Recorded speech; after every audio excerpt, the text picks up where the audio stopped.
grandement évidemment la mainmise de Moscou dans la péninsule. Sauf qu'aujourd'hui, 4 ans plus tard, l'Ukraine semble vouloir démanteler ce pont. Aurore Villemur, c'est un pont symbolique, mais surtout un pont stratégique. Oui, voici donc la nouvelle cible des Ukrainiens, ce pont de Crimée que certains aussi appellent pont de Poutine. Il est situé donc dans le détroit du Kerch. Il relie la Crimée à la Russie. C'est le plus long pont d'Europe. Vous l'avez dit, 19 kilomètres de long. Alors en quoi ce pont est stratégique ? Eh bien, c'est parce que voilà, vous voyez, le pont, les tanks, les munitions traversent ce pont et tout le ravitaillement, visiblement, transite par ici, tout le ravitaillement dont l'armée russe a besoin. Et ce qu'il faut comprendre, c'est que détruire ce pont, c'est détruire l'une des principales lignes d'approvisionnement russe. Oui, ça, bien sûr, les Ukrainiens l'ont bien compris. Résultat, leur objectif est assez clair, détruire ce pont.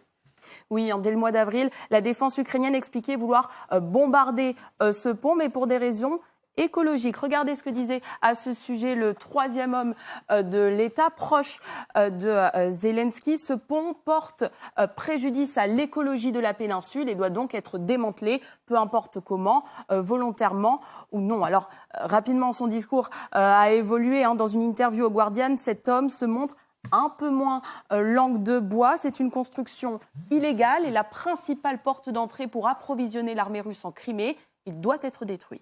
Oui, de leur côté, les Russes s'inquiètent assez sévèrement des frappes en Crimée.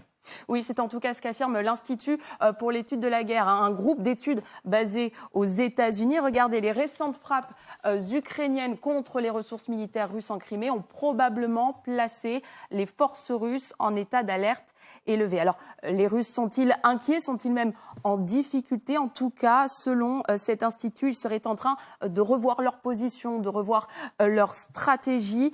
Les forces russes ont déplacé des dizaines d'avions stationnés sur des aérodromes en Crimée vers des zones plus profondes de la péninsule de Crimée et en Russie continentale. Merci beaucoup, Aurore Villemur, pour toutes ces explications très claires, comme toujours. Général, là, on a bien l'impression quand même qu'on est en train de changer un peu de cap du côté des Ukrainiens. La Crimée, c'est désormais ce qu'on veut absolument récupérer. Ils l'ont toujours dit. Ils l'ont toujours dit, moins fait. Oui, là, ils commenceraient à faire. Effectivement, on a des attaques qui montrent qu'effectivement, les bases russes en Crimée ne sont à l'abri de rien, avec beaucoup de questions, non pas forcément sur la capacité ukrainienne d'arriver, c'est des questions on aura la réponse peut-être plus tard, mais surtout cette incapacité russe à protéger leurs bases en Crimée. C'est quand même extraordinaire. Il y a quand même ils sont à 200 km du front. C'est un territoire réputé étant russe depuis quelques années, donc verrouillé théoriquement par les forces de sécurité.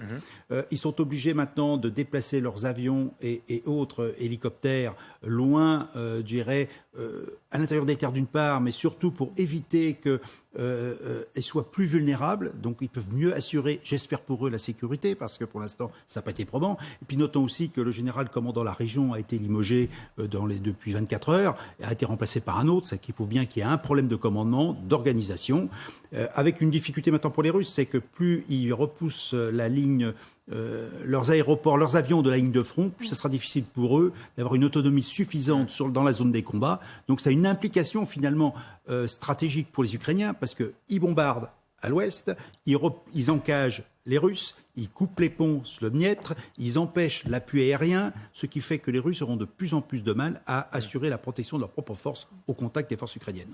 Alain Poëdi, là on a l'impression qu'on est quand même dans une guerre un peu de symbole, parce que cette Crimée, si bien sûr l'Ukraine la reprenait, et on n'en est pas du tout là, ce serait évidemment un symbole pour cette armée ukrainienne dont on dirait qu'elle a réussi quelque chose d'assez exceptionnel, reprendre cette partie qui leur avait été ôtée en 2014. Et il y a de l'autre côté quand même un symbole aussi pour la Russie qui aurait perdu une zone littéralement stratégique pour eux. Oui, surtout quand on sait comment Vladimir Poutine, il considère la Crimée, pour lui, c'est le diamant, le plus gros diamant sur sa couronne. C'est le diamant noir, finalement, sur sa couronne. Donc, pour lui, c'est comme si on lui arrachait un organe principal de fonctionnement. Je ne sais pas. Et il ne pourra pas survivre, ni lui personnellement. Bon, c'est un peu la manière de le dire, survivre. Il faut le voir un peu dans le sens pas direct du terme. Mais, et pour la Russie, parce que la Crimée, c'est l'annexion illégale de la Crimée a été soutenue par quasiment 100% de la population russe, les opposants compris. Même Navalny, il a soutenu l'annexion de la Crimée. Donc aujourd'hui, le danger de perdre la Crimée, ça fait que ça crée une sorte de panique incroyable. Il y avait que 4 ou 5 tirs finalement. Mais il y a déjà un départ total et de l'administration et aussi la gouvernance militaire et aussi des habitants, des touristes. On sait que notamment cette nuit, très tard le soir, le pont de la Crimée a été coupé à la circulation parce qu'il ne faut pas oublier qu'il y a un bouchon énorme qui s'est créé de 19 km sur toute la durée du pont pour laisser partir les VIP ou les hauts fonctionnaires de Crimée et surtout faire laisser partir les familles de toutes ces personnes. Donc on voit l'exode total qui montre que les Russes ont compris la faiblesse et tant que la Crimée aujourd'hui est officiellement dans la distance d'atteignabilité des armes ukrainiennes, même sans vraiment encore les Ukrainiens n'ont pas revendiqué toutes ces attaques, mais on suppose bien ce qui s'est passé. Donc là, ça fait peur et même si la perte de la Crimée pour la Russie, comme vous dites, n'est pas à l'ordre du jour, mais ce n'est pas très loin. Margot, justement, vous le disiez, il y a eu plusieurs attaques. Il y en a eu une mardi, il y en a eu le 9 août, je crois. Ça commence à faire beaucoup pour les Russes dans la région quand même. Oui, et d'ailleurs, CNN a divulgué un rapport hier soir en disant qu'il y avait un rapport interne au gouvernement ukrainien qui disait que clairement, la base aérienne de Saki, donc la première frappe ou explosion, on ne sait pas, point d'interrogation. Celle du 9 août. Celle du 9 août. Qui n'avait pas été revendiqué comme du sabotage par les Russes. Avant, après, à l'antenne d'ailleurs. Voilà, il s'agirait donc officiellement, selon ce rapport, encore une fois divulgué par CNN, des Ukrainiens. Et donc que ce seraient des forces d'élite ukrainiennes, des saboteurs entraînés par le SBU qui seraient justement à l'intérieur des territoires de Crimée. Tout en sachant que les Russes ont parlé de sabotage seulement sur cette deuxième attaque du dépôt de munitions de Jankoï. Donc ça voudrait dire que même la première, celle de Saki, c'était aussi du sabotage. Et il faut le savoir, ce pont de Crimée, ce pont de Kerch, c'est un objectif depuis le début de la guerre des Ukrainiens. Vous aviez déjà, dès le début de la guerre, Oleski Danilov, qui est le secrétaire du Conseil de sécurité nationale et de défense, qui en avril dit « Si nous avions eu l'opportunité de le faire, en parlant de ce pont, nous l'aurons déjà fait. Et s'il y a une opportunité de le faire, nous le ferons certainement. » Donc il y a une organisation de ces saboteurs qui a été mise en place petit à petit tout au long de la guerre et qui rend désormais une pénétration du territoire de Crimée possible. Et ça, ils le savent et ils s'organisent en fonction.